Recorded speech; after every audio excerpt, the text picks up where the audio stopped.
दोस्तों, इस वीडियो में हम चर्चा करेंगे 2050 के भारत के बारे में। यानी कि दोस्तों, यदि सही दिशा में प्रयास किया जाता है तो भारत 2050 तक में किन ऊंचाइयों को, किन बुलंदियों को प्राप्त कर लेगा।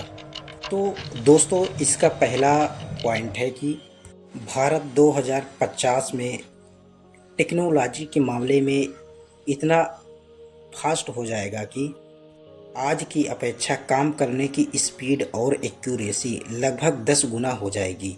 यानी कि हर सेक्टर में काम करने की स्पीड बढ़ जाएगी और हर सेक्टर में काम एडवांस टेक्नोलॉजी के माध्यम से एआई, रोबोट्स और ह्यूमन साइबॉर्ग्स के माध्यम से किए जाने लगेंगे।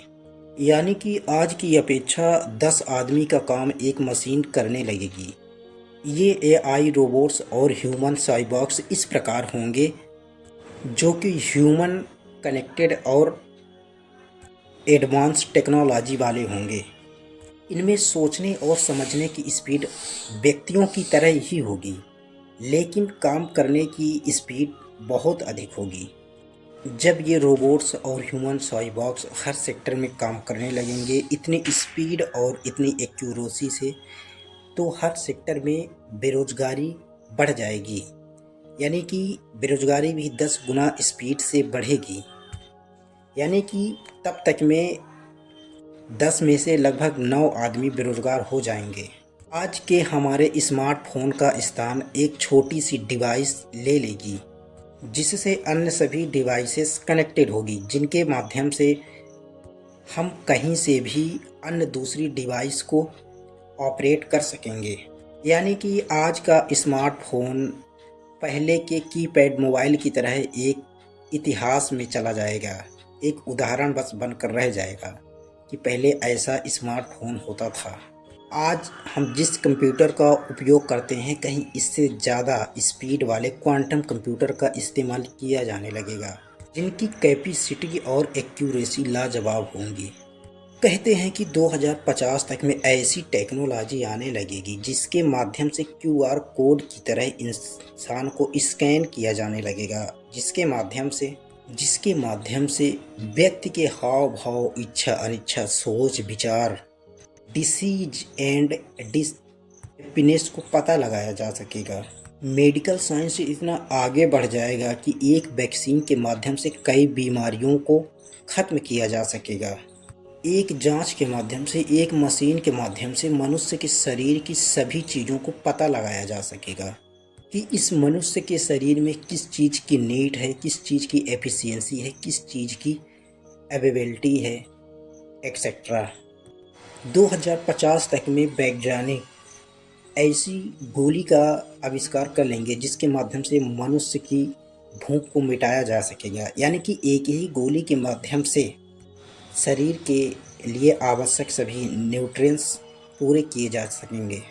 ट्रांसपोर्ट और यातायात का तरीका बहुत बदल जाएगा। अनुमान लगाया जा रहा है कि 2050 तक में ट्रांसपोर्ट ड्रोन के माध्यम से किया जाएगा। यानी कि जिस लोकेशन पे ट्रांसपोर्ट करना होगा उस लोकेशन पे ड्रोन ट्रांसपोर्टेशन का काम पूरा कर देगा। यातायात के लिए फ्लाइंग टैक्सी का इस्तेमाल किया जाने लगेगा। ऐसी टैक्सियां आने लगेंगी जो रोड में चलेंगी और हवा में उड़ेंगी, हेलीकॉप्टर की तरह आसमान में यात्रा करेंगी। 2050 तक में लोग रॉकेट के माध्यम से अंतरिक्ष की यात्रा करने लगेंगे।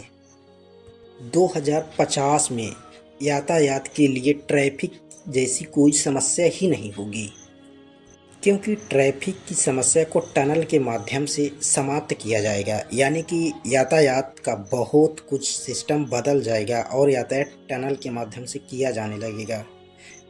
यानी कि उस टाइम पे रेलगाड़ियां और बुलेट ट्रेनें लगभग 800 की स्पीड से, यानी कि 800 मील पर आवर की स्पीड से टनल के माध्यम से चलेंगी, जहां पे ट्रैफिक की कोई समस्या ही नहीं होगी। 2050 तक में जो भी गाड़ियां आएंगी वो लगभग ऑटो ड्राइविंग सिस्टम पे आधारित होंगी। यानी कि हमें यात्रा करने के लिए गाड़ी पे सिर्फ बैठने की ज़रूरत पड़ेगी, ड्राइविंग की नहीं। यानी कि हमें यात्रा करने के लिए ड्राइविंग करना आवश्यक नहीं होगा। ड्राइविंग गाड़ी खुद कर लेगी और हमें हमारे डेस्टिनेशन प्लेस तक पहुंचा देगी, वो भी सुरक्षित तरीके से। यानी कि 2050 तक में ड्राइवर लोगों का कोई महत्व ही नहीं रह जाएगा, यानी कि ड्राइविंग सिस्टम ही खत्म हो जाएगा, क्योंकि हर प्रकार के व्हीकल में ऑटो ड्राइविंग सिस्टम होगा। फिर चाहे वो 2 व्हीलर हों, 3 व्हीलर हों, 4 व्हीलर हों, ट्रेन, बस, ट्रक एक्सेट्रा, कोई भी वाहन हो, वो ऑटो ड्राइविंग सिस्टम पे आधारित होंगे। यदि दोस्तों ऐसा रहा तो 2050 में ड्राइवरों की नीड पूरी तरह से ख़त्म हो जाएगी, यानी कि 2050 तक में ड्राइविंग सेक्टर के सभी जॉब चले जाएंगे।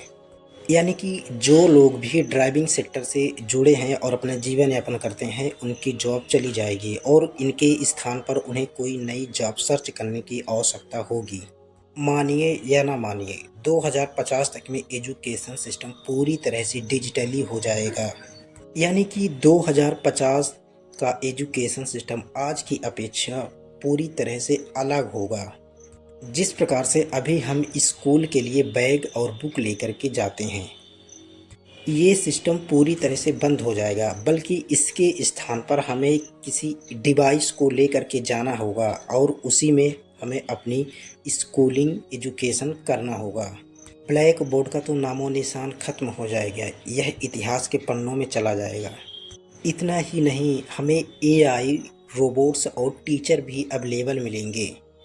यानी कि एक ह्यूमन टीचर कई एआई टीचर के माध्यम से क्लासों को एक साथ कई क्लासों को संचालित कर सकेंगे। यानी कि एक टीचर कई एआई टीचरों के माध्यम से कई क्लासों को एक साथ ऑपरेट कर सकेंगे और बहुत सारे स्टूडेंट्स को एजुकेशन दे सकेंगे। यानी कि 2050 में एजुकेशन का सिस्टम बदलने के साथ साथ टीचरों की भी बहुत कमियां आएंगी। यानी कि जो लोग एजुकेशन सिस्टम से जुड़े हुए हैं, उनकी भी जॉब खतरे में चली जाएगी। 2050 तक में लोगों के घर में रसोई घर नहीं होगा। जी हाँ दोस्तों, आप लोगों को थोड़ा सुनने में अजीब लगता होगा कि 2050 तक में लोगों के घर में रसोई घर नहीं होगी, क्योंकि जिस प्रकार पहले सबके घर में कपड़े सिले जाते थे, लेकिन आज अपने घर में कपड़ा कोई नहीं सिलता। क्यों? क्योंकि सब कोई अब दुकान में टेलर के माध्यम से कपड़ा सिलवाता है। इसी प्रकार 2050 तक में व्यक्ति अपने घर में खाना नहीं बनाएगा और किसी होटल के माध्यम से खाना परचेज करेगा और उससे अपनी नीड्स पूरी करेंगे। यानी कि व्यक्ति जब रहना खाने की नीड्स बाहर से फुलफिल करेगा तो घर एक ऑफिस की तरह हो जाएगा, जिसमें केवल ऑफिशियली वर्क होंगे। यानी कि व्यक्ति अपने ही घर में अपनी बेसिक नीड्स बहुत कम पूरी करेगा और अपने वर्क ज़्यादा करेंगे। हमारे देश की आबादी 2050 तक में विश्व में सबसे ज़्यादा होगी। यानी कि सबसे अधिक हमारे देश की आबादी होगी। आबादी इतनी बढ़ जाएगी कि एक बिल्डिंग में हजार हजार आदमी जीवन यापन करेंगे। हमारे देश में गगनचुंबी इमारतें होंगी, जिसमें एक ही स्थान पर लोग अपनी सभी प्रकार के नीड्स पूरी करेंगे। ज़मीन इतना कम होगी कि लोग लैब में और इमारतों में खेती करेंगे। ऐसी कंडीशन में दोस्तों बेरोजगारी और अपराध बहुत ज़्यादा बढ़ जाएंगे, लेकिन इसको भी एआई के माध्यम से कंट्रोल किया जाएगा, क्योंकि 2050 तक में सभी व्यक्ति को एआई के माध्यम से कंट्रोल किया जाने लगेगा, जिसके माध्यम से कोई भी व्यक्ति चाह कर भी अपराध नहीं कर पाएगा।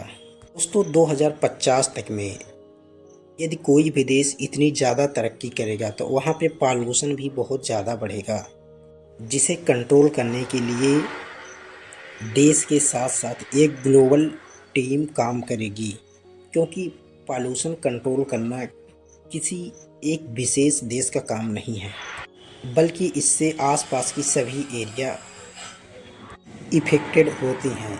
इसलिए सभी को मिलजुल कर इस समस्या को खत्म करने के लिए प्रयास करना होगा।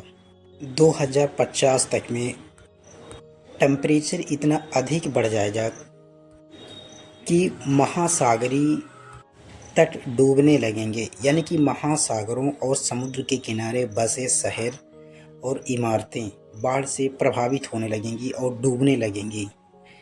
इन स्थानों पर महामारी जैसी समस्या आने लगेंगी,